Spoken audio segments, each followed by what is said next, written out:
রাস্তা দিয়ে যখন হাতি যায় তখন পেছনে দেখবে কুকুররা ভৌ ভৌ করে। এবার কুকুররা ভৌ ভৌ কেন করে?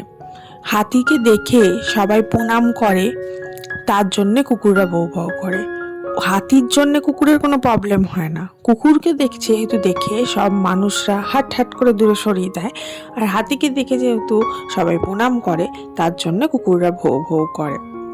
এবার এই রকম মানুষজন তোমার আশেপাশে ওপরে নিচে চারিদিকে দেখতে পাবে, যারা তোমাকে দেখে ভৌ ভৌ করবে। এবার তুমি কি করবে? তাদেরকে ইগনোর করবে। যেমন হাতি কি কুকুরের সাথে আবার উল্টে কোনো আওয়াজ করতে বা ভৌ ভৌ করতে আসে না। কুকুর করে, কিন্তু হাতি জাস্ট ইগনোর করে। Hello everyone, this is Ivy, welcome back to my channel ইসাস ডায়েরিজের নতুন সকালে তোমাদের সকলকে ওয়ার্ম ওয়েলকাম জানাই। হাতি আর কুকুরের যে এক্সাম্পলটা দিলাম, এটা কিন্তু আমার কথা নয়, এটা একজন বিখ্যাত গুরুদেবের কথা। এবং তিনি ছোট ছোট রিলের মাধ্যমে, হাসি মজাকের মাধ্যমে আমাদের কাছে ছোট বড় অনেক মেসেজ দিয়ে থাকেন। তোমরা তাকে সবাই হয়তো চিনেছো, অনেকেই হয়তো জানবে, অনেকে হয়তো নাও জানতে পারে। তো তারই কথা থেকে নেওয়া এই ছোট্ট একটা কথা আমি তোমাদের সাথে শেয়ার করলাম। দেখবে আমাদের জীবনে চলার পথে এমন অনেক মানুষজন থাকে যারা আমাদেরকে নিয়ে অনেক কিছু কথাবার্তা বলে। এবার কি হয়, আমি যদি উল্টে তার সাথে তর্ক বিতর্ক করতে যাই বা তার কাছে জিনিসটাকে ক্লিয়ার করতে যাই, তাহলে তোমার গায়ে মাখা হয়ে যাবে। সুতরাং তোমাকে যদি কেউ এরকম কথা বলে বা তুমি শুনতে পাও যে সে তোমার নিয়ে এরকম এরকম কথা বলছে, তুমি জাস্ট ইগনোর করে যাবে, গায়ে মাখবে না। আর তুমি যদি গায়ে না মাখো, তুমি যদি ইগনোর করো, তাহলে যে মানুষটা তোমার নিয়ে খারাপ কথা বলছে সে উল্টে আরও বেশি চলে যাবে এবং আরও বেশি হিংসায় মরতে থাকবে। And that will be very much fun. Okay, তো সকালবেলা আমি শুরু করেছি আমার ফ্রিজটা ক্লিনিং দিয়ে আজকের ব্লগটা। ফ্রিজে জিনিসপত্র প্রায় শেষের দিকে, সেরকম কিছু স্টোর নেই, খুব অল্প বিস্তর জিনিস রয়েছে। তো ভাবলাম ফ্রিজটা আজকে ক্লিন করে নিই। এমনিতেও আমি যখন ঘরে থাকি না বা কোথাও যাই, মানে ধরো 7-10 দিনের জন্য কোথাও বাইরে যাচ্ছি বা 3-4 দিনের জন্য কোথাও বাইরে যাচ্ছি, ফ্রিজ পুরো ক্লিন করে সেটা পুরো একদম ফাঁকা করে সুন্দর করে লেবু কেটে তার মধ্যে রেখে তারপরে দিয়ে যাই। এই জিনিসগুলো আমি মেনটেন করি প্রথম থেকেই। আর অবশ্যই তুমি ফ্রিজ যদি বন্ধ করে দিয়ে যাও বা ফ্রিজ পরিষ্কার করে একদম ফাঁকা করে দিয়ে যাও, এক টুকরো লেবু কেটে ফ্রিজের মধ্যে অবশ্যই রেখে দিয়ে যাবে। এতে কি হবে, ফ্রিজের গন্ধটা দূর হবে এবং ফ্রিজটা খুব ফ্রেশ থাকবে। এসে পরে লেবুটা ফেলে দেবে, দেখো করে একবার। যাই হোক, আজকে আমার একটা পার্সেল এসছে, তোমাদের সাথে এটা দেখাচ্ছি। এই পার্সেলটা ভীষণ ইউজফুল পার্সেল। আমি মোবাইল ক্যামেরায় এটা শ্যুট করেছি, ওই জন্য একদম ভালো পিকচার কোয়ালিটি আসেনি, বাট অলদো এই জিনিসটা খুবই হেল্পফুল। তার জন্য আমি ভাবলাম এই ক্লিপটা আমি রেখেই দিই, এই ক্লিপটা আমি ডিলিট করব না, কারণ এই জিনিসটা কম বেশি সবার ঘরেই হয়তো প্রয়োজন, সবার বাথরুমে প্রয়োজন। তার জন্যই আমি তোমাদের সাথে এই ভিডিওটা শেয়ার করছি। এটা হচ্ছে একটা বাথরুম ক্লিনার, ঠিক আছে? যেমন মপিং হয় ঠিক ওরকম টাইপেরই এক ধরনের বাথরুম ক্লিনার। এটা পুরো এরকম পার্ট বাই পার্ট ডিভাইড হয়ে এসেছিল, গোটাটাকে অ্যাসেম্বল করতে হচ্ছে। তো অ্যাসেম্বলটা আমি করে তোমাদের দেখিয়ে দিচ্ছি, একদম ইজি অ্যাসেম্বল, সেরকম কিছু ব্যাপার নেই। জাস্ট দেখলেই বুঝতে পারবে কিভাবে জয়েন করতে পারবে। তবে এই যে জিনিসটা তোমাদের দেখাচ্ছি, এটা খুব সস্তায় আমি মিশো থেকে পেয়েছি। মিশোর সব জিনিস কিন্তু খারাপ হয় না। এবার এই জিনিসটাই কিন্তু একটু বেশি দাম দিয়ে তুমি অ্যামাজন বা ফ্লিপকার্টে পাবে, এই অ্যারাউন্ড 600-700-1000 এরকম অ্যারাউন্ডে। আর এটা আমি মিশো থেকে বোধহয় 200 না 300 কততে কিনেছি, আমার ঠিক মনেও পড়ছে না। সরি, অ্যাকচুয়ালি আমি এত অর্ডার দিই, কোনটার কি দাম সেটাই ভুলে যাই। তো এই যে জিনিসটা, এটা আমি মিশো থেকে কিনেছি। দেখো, মিশো থেকে আমি 200-300 টাকা যতই দাম হোক, এটা 500 টাকাও দাম হলে সেটা যদি আমি কিনছি, নিয়ে আমার 6 মাস মতো চললো, তারপরে আমি ফেলে দিলাম, তারপরে আবার একটা নতুন কিনলাম, ডাজেন্ট ম্যাটার। কিন্তু অত দাম দিয়ে কিনবো, তারপরে সেটা আবার কাজে লাগবে কিনা, তারপরে সেটা খারাপ হয়ে যাবে কিনা, তার জন্য আর কি আমি কম টাকাটাই কিনবা বেশি প্রেফার করলাম এর ক্ষেত্রে। কারণ আমি জানি না জিনিসটা কেমন হবে, বাট ট্রাস্ট মি, এটা ইউজ করার পর জাস্ট ফ্যান হয়ে গেছে। এটা 360 ডিগ্রি রোটেট করবে, মুখের কাজটা এমনভাবে বানানো ডিজাইনটা। আর এই যে দেখতে পাচ্ছ, এইভাবে বাথরুমটা তুমি পরিষ্কার করতে পারবে ঘষে ঘষে। আর নিচে যেটা লাগানো আছে ওটা খানিকটা স্কচ ব্রাইটের মতো, মানে ব্রাশের মতো আর কি, যেটাতে করে তুমি কোনো লিকুইড দিলে, কোনো লিকুইড সার্ফ বা কিছু দিলে, অ্যান্ড দেন ঘষে ঘষে পরিষ্কার করতে পারবে। দারুণ পরিষ্কার হচ্ছে বাথরুম, করা হয়ে গেছে বাথরুম পরিষ্কার, তাই তোমাদেরকে ফিডব্যাকটা জানিয়ে দিলাম।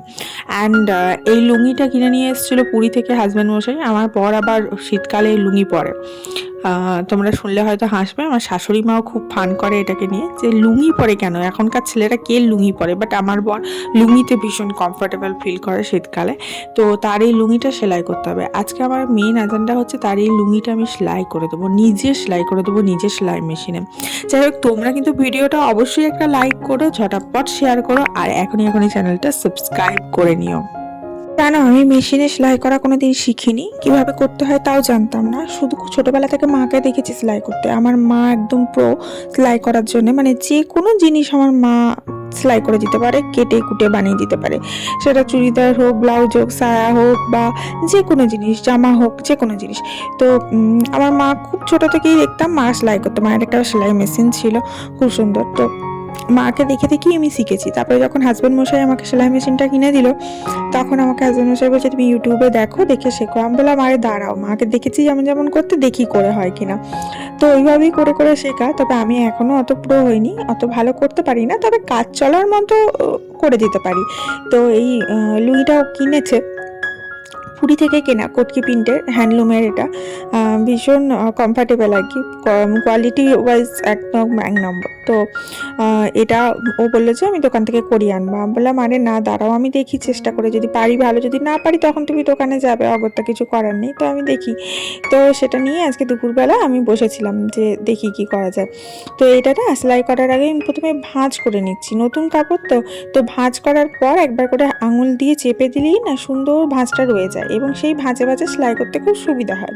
তো লুঙ্গি সেলাই করা আমি প্রথমে তো জানতাম না কি করে কি করতে হবে না করতে হবে। তো আমি ওর যেটা আগের লুঙ্গি আছে সেটা বার করে দেখলাম যে কীরকম বৃত্তান্তটা। তো দেখে আমার যতটুকু মনে হলো যে দুটো পোর্শন আছে, তার দুটো যেটা এন্ড আছে সেই দুটো এন্ডকে প্রথমে এরকম ভাঁজ করে সেলাই করে নিতে হবে, তারপরে ওই দুটো এন্ডকে জয়েন করে দিলেই হয়ে যাবে।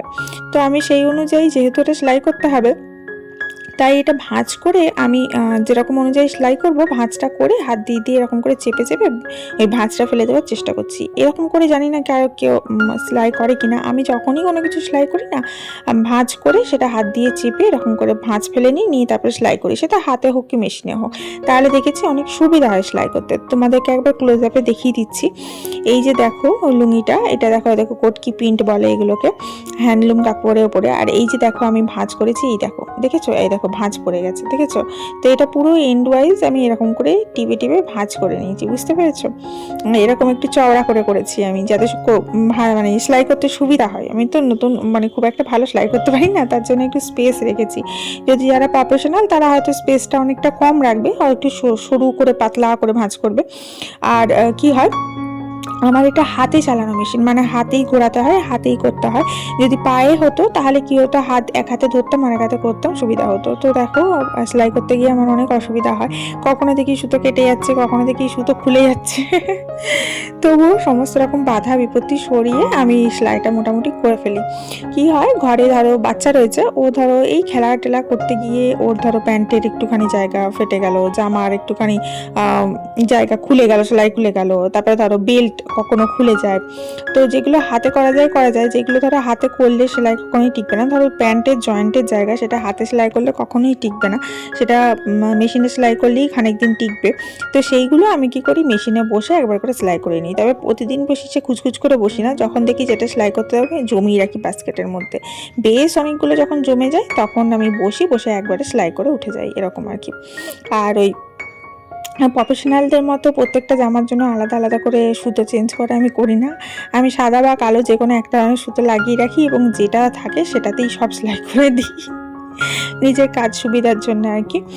যাই হোক, এই হচ্ছে ব্যাপার। তো আমি এখানে সেলাই করছিলাম, সেলাই করতে করতে আমার মেয়ে অনেক হেল্প করেছে। আমার মেয়েকে বলছি, একবার করে ডাকছি যে আয় আয়, একবার করে ধরে দে। ওই হয় না, পায়ে সেলাই করলে পায়ে ঘোরাচ্ছে আর দু হাত দিয়ে তুমি ধরে ধরে টেনে টেনে সেলাই করছো, কিন্তু এক হাতে করলে কি হয়, এক হাতে ওটা ঘোরাতে হচ্ছে, আর এই হাতে করতে করতে না এদিকে ওদিকে একটু বেঁকে যায়, অনেক সময় ঠিকঠাক হয় না।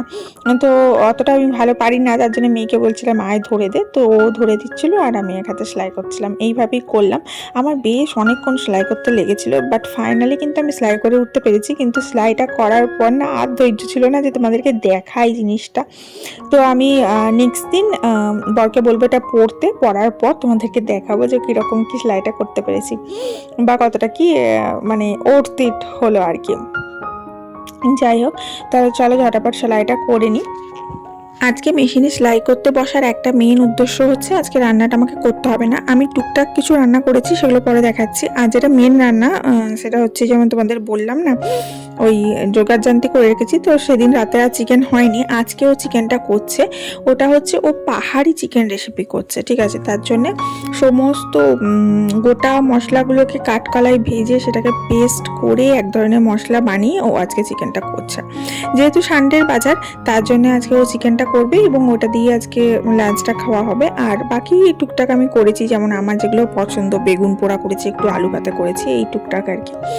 যাই হোক, তো রান্নার যেহেতু অনেকটা চাপ কম, ও যেহেতু একটু এগিয়ে দেবে, তার জন্য আমি সেলাই নিয়ে বসলাম। না হলে বললাম না, অনেকটা বেশি সময় লাগে আর অনেকটা ধৈর্য লাগে।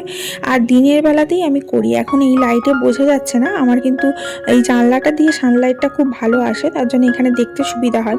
সূচে সুতি পরানো বলো বা দেখতে সেলাই করার সময় দেখতে সুবিধা হয়, তার জন্য এইদিকে আমি রেখেছি আর এই দিকেই আমি বসি সেলাই করতে, ঠিক আছে? এই হচ্ছে ব্যাপার। আর এই যেটা বক্স আছে ওটাতেও আমি আবার একটা কাপড় দিয়ে রেখেছি, ওই জন্য এরকম দেখতে লাগছে বক্সটা। যাই হোক, চলো তোমাদের লাঞ্চটা দেখাই, ফাইনালি কী কী প্রিপারেশন হয়েছে এবং ঝটাপট খেয়ে নিই, খুব খিদে পেয়েছে। এই দেখো, পাহাড়ি চিকেন কষা করেছে। মশলাটা এমনভাবেও বানিয়েছিল, খেয়ে মনে হচ্ছিলো বড়ার তরকারি, বাট সামাও খেতে ভালো হয়েছিল। আর এখানে আমি ডাল, বেগুন পোড়া আর আলু ভাতে করেছিলাম, কারণ পাহাড়ি চিকেনে ও প্রথমে বলেছিল আলু দেবো না, তারপরে আবার দিল। যাই হোক, চলো লাঞ্চটা করে নিই, দেখা হচ্ছে কালকে। Love you all, by.